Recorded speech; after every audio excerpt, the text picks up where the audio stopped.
Hey guys, Jean-Claude Van Damme is back. The man, the mist, the legend. If you've seen the movie, you'll appreciate that because his nickname's The Mist. Anyway, he's back in Netflix's The Last Mercenary, and I was really excited about this film when I first seen the trailer. I did a trailer reaction video a while back. So now, after having watched the film and taken notes, I'm going to give you a review and breakdown of the film. Anyway, please help support my channel by hitting the like button, subscribing, sharing the video, and let's get to it.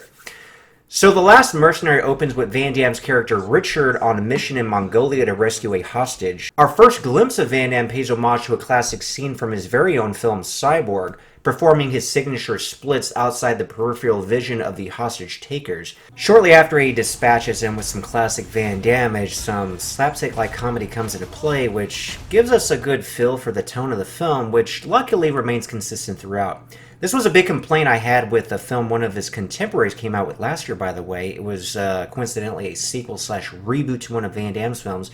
If you haven't guessed, I'm talking about Welcome to Sudden Death with Michael Jai White. While that film also tried to go the lighter comedic route when dealing with its subject matter, it was so inconsistent. Like, I felt like a lot of the actors didn't even belong in the same film. It was ridiculous. Anyway, watch my breakdown on that and you'll see why the original Sudden Death was so much better. I'll link that video in the description below. But luckily, this lack of consistency is not an issue with The Last Mercenary, so that's something. The Last Mercenary is best described by taking the synopsis from both IMDb as well as Netflix, because one deals with more of the external conflict that Van Damme's character Richard is going through, and the other deals with more of the internal conflict, which really kind of gives you the heart of the story. IMDb quickly summarizes the film as a mysterious former Secret Service agent must urgently return to France when his estranged son is falsely accused of arms and drug trafficking by the government, following a blunder by an overzealous bureaucrat in a mafia operation. I'd say the overall story does get a little convoluted, but all the different story threads do kind of tie in together, nicely get resolved by the end. Netflix describes the film as a legendary secret agent turned mercenary comes out of hiding to save his son he's never met. Learning how to be a dad may be his toughest mission yet. So this is a part that really gives the story some real heart, and while I don't think they handled it perfectly, which may have been due to the fact that I watched it in English, Van Damme came across great, by the way, because he dubbed the English audio track himself. Though I felt that all of the other voice actors, though serviceable, didn't really come across as super convincing. I did enjoy how the fractured relationship evolved over the course of the film between Van Damme and his son Archie. Their first encounter with each other, though unbeknownst to Archie that Richard was his father at the time, was handled rather well in a scene involving Richard teaching his son how to drive, while also evading capture and death. This was definitely one of the funner scenes of the film, which involved a pretty exciting car chase set to a classic 80s tune. Their fractured relationship would boil over to what I consider the strongest scene in the film, helped by a great performance from Van Damme when Richard tells his son what a mutual disappointment he is to him. It really makes you feel something there. It was definitely in great contrast to when they first met. The film is certainly a throwback to a funner, more lighthearted action romp you'd find from the 80s and 90s, which is much more enjoyable to watch than a lot of films and characters in action films these days, especially the straight-to-the-video variety. Where you usually have a bland setting, the films are shot in Bulgaria, a bland hero who comes across as like a soulless individual just going through the motions, which I feel many of these films tend to do. The audience is probably having about as much fun watching these as the filmmakers and actors had in making them. Luckily, The Last Mercenary doesn't suffer from this at all. As far as the comedic elements go, Joe Blow Movie Review says, it's a throwback to a specific kind of genre vehicle made by guys like John Paul Belmondo in the 70s or 80s, where the French humor is so overpowering that it will likely turn off a large chunk of the North American viewers. Being a North American viewer myself, my take is that there were a few moments that I chuckled. I didn't overall find the movie very funny, though it was at least amusing. I'm just glad there weren't really any jokes or scenarios that were that cringy or made me groan. Though I will say there was one sequence I really didn't care for involving a character with a swollen lip who was barely able to communicate. At least it did culminate into a pretty funny reference involving Homer Simpson, so we had that going for it.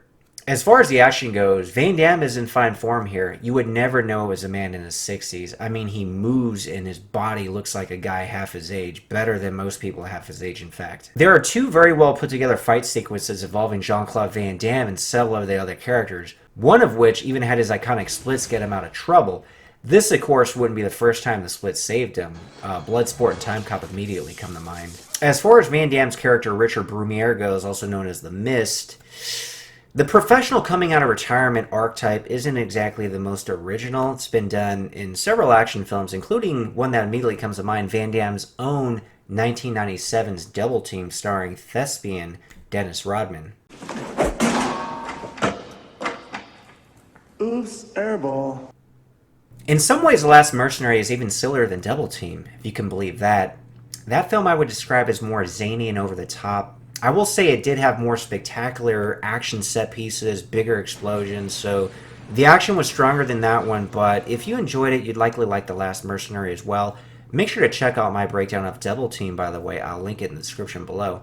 However, a much better comparison to The Last Mercenary would be that Amazon show called Jean-Claude Van Damme, as they seem to have a lot more in common, once again having the professional come out of retirement. Also, they both kept open the possibility of a follow-up. Unfortunately, we never got that with Amazon and Jean-Claude Van Damme, but hopefully we will with The Last Mercenary. At the very least, we're reminded of how much potential Jean-Claude Van Damme still has as playing the action hero and also as a comedic actor, which he has stated he wants to take more roles like that, akin to the late John Paul Belmondo. Perhaps The Last Mercenary will give Van Damme's career the resurgence it needs and he'll start making more films like this, as I find he's really talented and suited for this action comedy type genre.